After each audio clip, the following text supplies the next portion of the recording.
During my research on the Quran, I was alarmed by a particular verse. In Surah Ibrahim 14.3, "Those who love the life of this world more than the hereafter, who hinder men from the path of Allah, and seek therein something crooked." This statement seems to go against all conventional logic and human instinct. The whole purpose of our creation is to live and try to have as long a productive and happy life as possible. Will you explain this?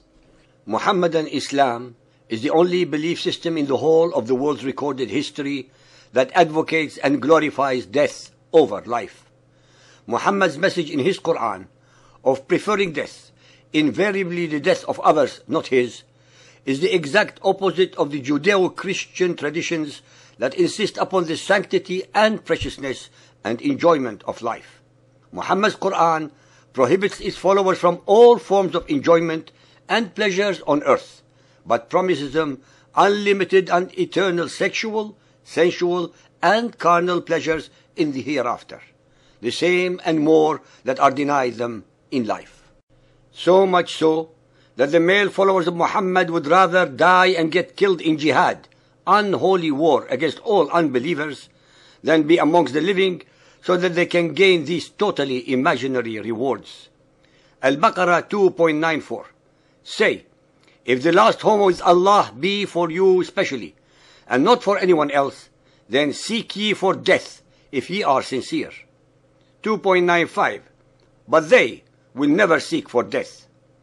Thou wilt indeed find them, of all people, most greedy of life, even more than the idolaters. These verses are actually in reference to the Jews and Christians who would rather live a good life on earth than the utterly impossible and untrue promises of a better life in Muhammad's version of paradise that he incessantly regaled his superstitious, gullible, and ignorant followers with. Al-Imran 3.185. Every soul shall have a taste of death, for the life of this world is but goods and chattels of deception. Those of our listeners who have come to understand Muhammad's Quran by now should appreciate this verse, since this world is not the one which is deceptive, but it is Muhammad, who was, as we have so far shown, whose mendacity and hypocrisy knew no bounds. Ibrahim 14.3. Those who love the life of this world more than the hereafter. Al-Nahl 16.107. This because they love the life of this world better than the hereafter. Al-Ahzab 33.16. Say, running away will not profit you if you are running away from death or slaughter. Al-Jumu'ah 62.6. Say, O ye that stand on Judaism, Alladina hadu, if you think that ye are friends to Allah to the exclusion of other men, then express your desire for death if you are truthful. Why would any sane human being subscribe to a cult belief system whose God would rather have the ones he created be dead than alive? How could striving to be dead is an indication of a loving God? Only in the mentally and spiritually depraved culture of Muhammadan Islam is this possible, logical, and hoped for. Al-Qiyamah 75.20. Nay, ye men, but ye love the fleeting life and leave alone the hereafter. Al-Insan 76.27. As to these, they love the fleeting life and put away behind them a day that will be hard. Sahih al-Bukhari 4.54, narrated by Abu Hurairah.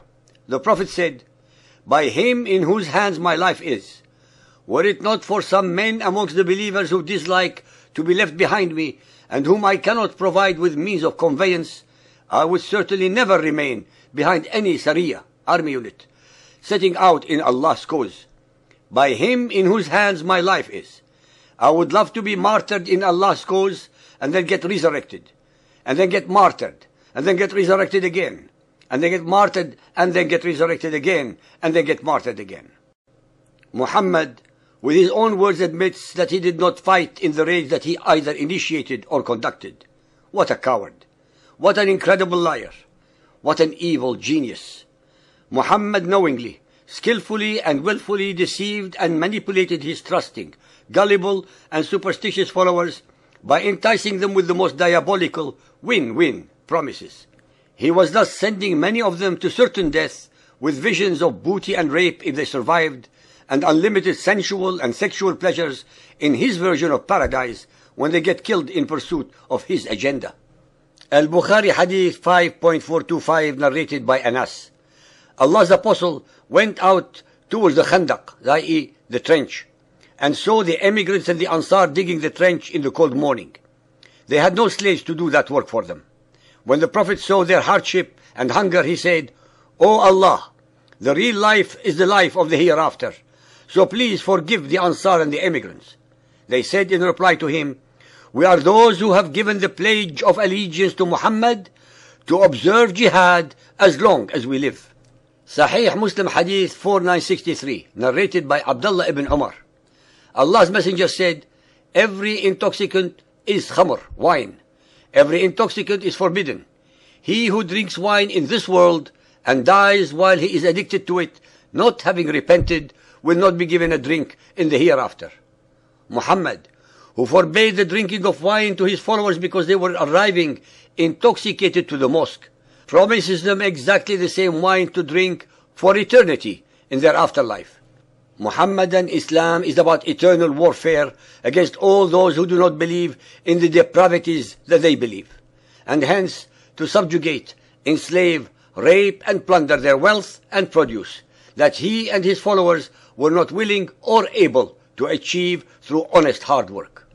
It should not then be a great surprise that the modern male followers of Muhammad who believe these lies would rather blow themselves up, slaughtering defenseless civilians, so as to attain the rewards of unlimited sexual and sensual pleasures with the promised 72 virgins. Muhammadan Islam is the ultimate cult belief system of joyless life but joyful and glorified death for its male followers, but a mournful and subservient life followed by a joyless afterlife for its female followers.